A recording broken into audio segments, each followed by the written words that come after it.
Welcome, seekers of greatness. Today we embark on a journey of self-discovery and transformation, a journey fueled by the power of habits that have the potential to propel you beyond the limits of your imagination. In a world brimming with possibilities, it's easy to feel overwhelmed by the vastness of our dreams and aspirations. But what if I told you that there are specific habits you can cultivate to not only reach, but surpass your wildest dreams? Imagine a life where every action you take, every decision you make, leads you closer to your most audacious goals. A life where success is not just a distant dream, but a tangible reality. A reality that exceeds even your own expectations. That, my friends, is the promise of the habits we'll explore today. From the moment you wake up to the final moments before you drift off to sleep, these habits will serve as your guiding lights, illuminating the path to greatness. They will empower you to break free from the shackles of mediocrity and embrace the extraordinary potential that lies within you. As we journey together, I invite you to open your mind and heart to the infinite possibilities that await. Let go of any doubts or limitations that have held you back in the past, and dare to imagine a future where success knows no bounds. So, are you ready to embark on this transformative journey? Are you ready to discover the habits that will take you beyond what you ever imagined possible? If so, let's dive in and unlock the secrets to a life of unparalleled success, fulfillment, and joy. The more responsibility you accept, the more control you have. The more control you have, the greater freedom you have. You're about to hear a speech that will change your life by Tracy. Relax, take notes, and watch this entire video so you don't miss anything that could have a big impact on your life. In life, you decide to be responsible or irresponsible. Being irresponsible, the top 10% of people, is being fully responsible. These are leaders, and you can be a leader without followers. You can be a leader without a team. A leader is a person who behaves like a leader, and a leader is someone who assumes total responsibility. Total responsibility. The more responsibility you accept, the more control you feel you have over your life. Not just physical and financial control, but emotional control. You feel like you're in charge. The more control you have, the more freedom you have. If you were to ask people why they want to start their own business, why they want a lot of money, if you ask them again and again, the final question they will always give you is to be free. We all want to be free. We love freedom. No human being has ever said, "I have too much freedom, please take it away." There are politicians who believe that voting members of the public have too much freedom and believe they have been elected to take away that freedom through taxes and regulations. But there is never a person who says, "I have too much freedom, please tax my income, please regulate and limit my behavior so that I do things you believe are good for me." When you put it that way, nobody would ever say that, and yet this is one of the great dilemmas of the day. So the more responsibility you accept, the more control you have, and the more freedom you have, the more positive emotions you have. There is a direct one-to-one link between responsibility and control, freedom and positive emotions. At the lower end of the spectrum, irresponsibility leads to a lack of control, feeling out of control, a lack of freedom.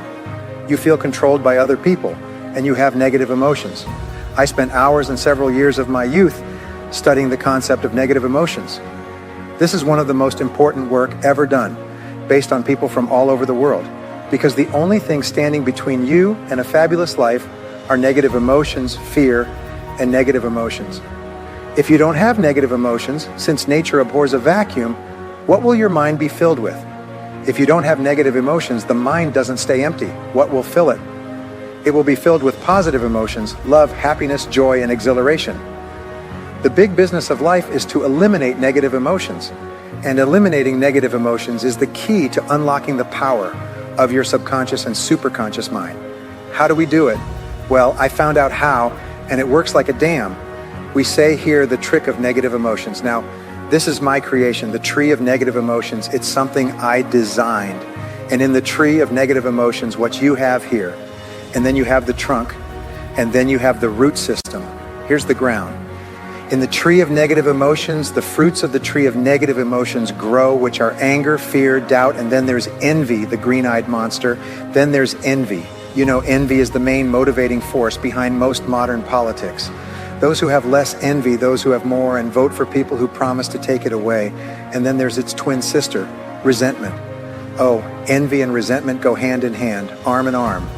And then there's self-doubt, and there are all kinds of fears, and there are about 54 negative emotions, and these are like trees. These are like fruits on the trees. So how do you get rid of negative emotions? Well, we say the first thing you do is you starve the roots to death, because if you starve the root system, the tree will wither and die. So there are two essential factors that maintain negative emotions, that create them and keep them alive. Justification. It's when you say, I'm entitled to this negative emotion because of what this person did, and what this person said, and what this person told me. At that time, I'm justified. And what we do is we continually talk, we have an ongoing conversation, thinking of all the reasons we're justified in being angry, upset, and negative about this person. All we think is, I'm entitled to this emotion. The other factor that creates negative emotions is identification. Identification is taking things personally. If we can't take things personally, then what happens is we can't attach any negativity to them. If it's not personal, for example, if someone robbed a store in Bangladesh 2 weeks ago and took all the money from poor people, we don't suffer any negative emotion because we don't take it personally. We look at unfortunate experiences that happen in the world, earthquakes and tsunamis and so on, but we don't get excited about them because they don't really affect us. How many people went to bed writhing, crying over the Japanese tsunami and the closing of the nuclear reactor? We read about it in the newspaper and then just watched something else on TV. Went to the comic section or sports. For us, there's no emotion associated with it because we don't take it personally. And so if you stop justifying and creating reasons why you're entitled to the negative emotion and stop identifying with your negative emotions, they begin to wither and die. How you starve the fruits of the tree of negative emotions, you become non-judgmental. If you can become non-judgmental, in that case, you simply refuse to judge. You simply refuse, as they say, that prejudice is the bias. And so what you do is you don't judge. In the Bible, which is a book that gives many insights into peace of mind, it says, "Do not judge lest you be judged, for with the judgment you use, you will be judged also." In other words, if you judge other people, they will judge you. So what you do is you don't judge, and if you don't take a side or an opinion, you have no associated emotion. You completely disconnect the emotion. So when you hear something, don't get upset or angry about it. Just don't judge. You say, well, let's look at all the facts. I have worked with great leaders whose companies face tremendous crises, and in all cases they remain as calm as water. They are calm and passive and don't judge. They say, well, let's see exactly what happened. And so they ask questions. I wrote a book about this called, it was about to be called Crisis Moment. They called it Crisis Point. But what it basically says is that it teaches people to stop the clock, stay calm, get the facts, and not judge. They don't get angry, they don't get upset, they don't get rattled, they stay calm. And the measure of how successful you are as a person is how calm you can remain when there's turbulence in the world around you. Instead of getting stuck right away, the second is identification. Don't take things personally. And so we say here, we become non-judgmental.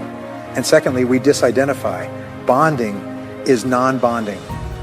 It is only when we bond to an outcome, when we bond to money, when we bond to a relationship or bond to a job, it is only when we bond and get emotionally attached that it can cause us some unhappiness, anger, or resentment, or negativity.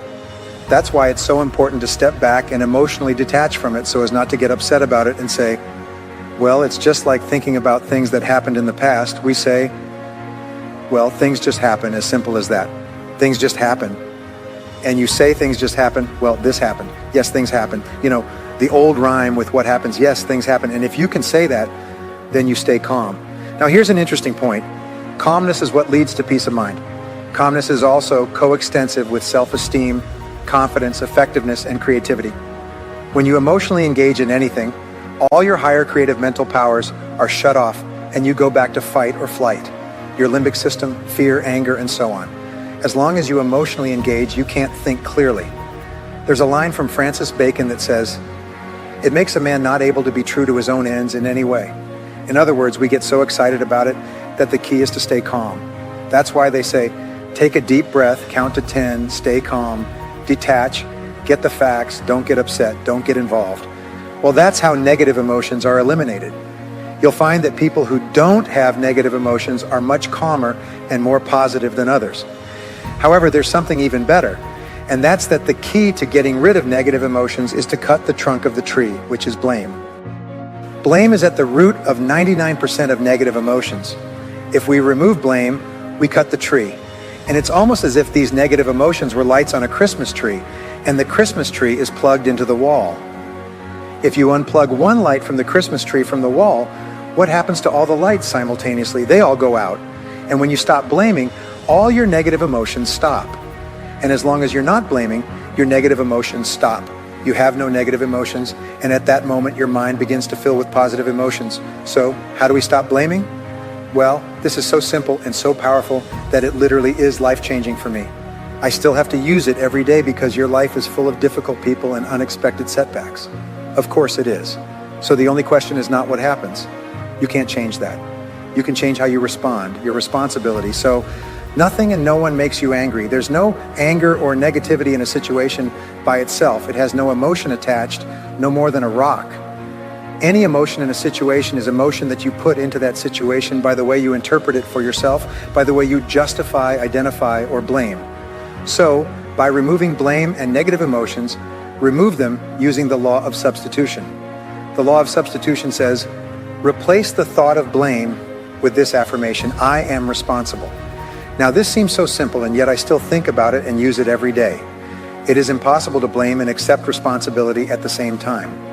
One cancels out the other. So it is impossible to be negative and accept responsibility. It is impossible not to feel empowered when you accept responsibility. So say these words, say, I am responsible.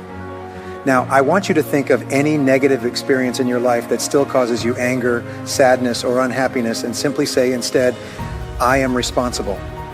Just think to yourself, I am responsible, I am responsible. Now, what I learned that had a great impact on my mind is that rationalize your mind to think of all kinds of reasons why we are entitled to our negative emotions. So instead of using our mind against ourselves by committing emotional harakiri, where you cut your stomach and stab yourself and make yourself unhappy and miserable, you use your mind to eliminate the expression of negative emotions. So if you think of any negative experience in your life, you simply say, wait a minute, I am responsible. I am responsible. And then you think, in what way am I responsible? How am I responsible? If you're dealing with a negative situation that you've had for a long time, the first time I recommend it is very difficult because you've fallen in love with your negativity and don't want it taken away from you. People don't want to give up their negativity, so you'll have to play with this idea and say, wait a minute, let's say you had a horrible relationship and the person treated you very, very badly and it ended in a terrible divorce and emotional stress. What you do is say, wait a minute, I am responsible, I am responsible. Now, how and in what way could I be responsible? Well, I got into the situation. I married the person when it was clear it wasn't going to work out. I stayed in the situation. In fact, even before I got married, I knew this wasn't good. But I did it anyway because my mother expected me to, and we had already sent out the invitations. And I could have backed out. 38% of people who get married say that if it weren't for all the people coming, they would have changed their minds already. I had this great experience. I was taking a taxi to the airport, and I told the driver, please take me to the airport. He said, where do you need to go? I said, well, I'm going to Vancouver. He said, it's nice to pick up someone who knows where they're going. And I said, really?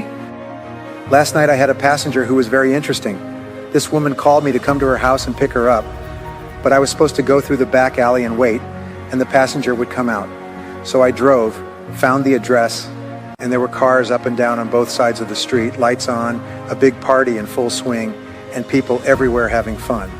So I said, I'm going to go around the block, and he stopped in the alley and waited. About 5 or 10 minutes later, this woman came running out with her suitcases to the car and said, take me to the airport. He said, great. He started heading to the airport and asked, where are you going? She said, the first plane out in any direction, I don't care. He said, really? He said, I've never had that before. He said, see all those people back there? He said, that was my wedding reception. I got married this afternoon and I knew I shouldn't marry that guy. And when I got home and I was taking off my clothes, changing after the wedding, I sat in my room and thought, my God, what a mistake I've made. This is really stupid. He said, I'm getting out of here before it goes any further. He said, take me to the airport. I'll take the first plane in any direction. And so he did. And yet 38% of people who get married think this way. This is according to marriage counselors. By the way, they count couples.